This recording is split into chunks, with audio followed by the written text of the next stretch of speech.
Hello everyone, welcome to law tax with Jennifer Rajan.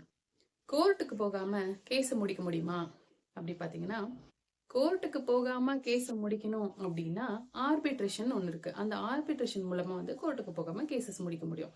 But அது சில கேசஸ்க்கு மட்டும்தான். எந்த மாதிரி கேசஸ் அப்படின்னு பாத்தீங்கன்னா, அக்ரிமெண்ட் பேசிஸ்ல வரக்கூடிய கேசஸ்க்கு மட்டும்தான் இந்த ஆர்பிட்ரேஷன் மூலமா கோர்ட்டுக்கு போகாம கேஸை முடிக்க முடியும்.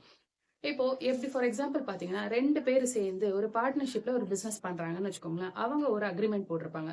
அதாவது அந்த அக்ரிமெண்ட்ல இவங்க மென்ஷன் பண்ணிருக்கணும், லைக் ஃபியூச்சர்ல இந்த பிசினஸ் மூலமா நமக்கு ப்ராப்ளம் வந்தது அப்படின்னா நாங்க கோர்ட்டுக்கு போகாம ஆர்பிட்ரேஷன்ல இந்த ப்ராப்ளம் சால்வ் பண்ணிக்கிறோம் அப்படின்ட்டு அந்த அக்ரிமெண்ட்ல மென்ஷன் பண்ணி இவங்க சைன் பண்ணியிருந்தாங்கன்னா, அந்த மாதிரி கேசஸ கோர்ட்டுக்கு போகாம ஆர்பிட்ரேஷன்லயே அவங்க கிளியர் பண்ணிக்கலாம். சப்போஸ் ஆர்பிட்ரேஷன்ல கொடுக்குற தீர்ப்பு இவங்களுக்கு சாட்டிஸ்ஃபை இல்ல அப்படின்ற பட்சத்துல அவங்க கண்டிப்பா அப்பீலுக்கு கோர்ட்டுக்கு தான் போய் ஆகணும். சோ இந்த விஷயத்த நீங்க தெரிஞ்சுக்கோங்க, அண்ட் உங்க ஃப்ரெண்ட்ஸ் அண்ட் ஃபேமிலிக்கு ஷேர் பண்ணி விடுங்க. தேங்க்யூ.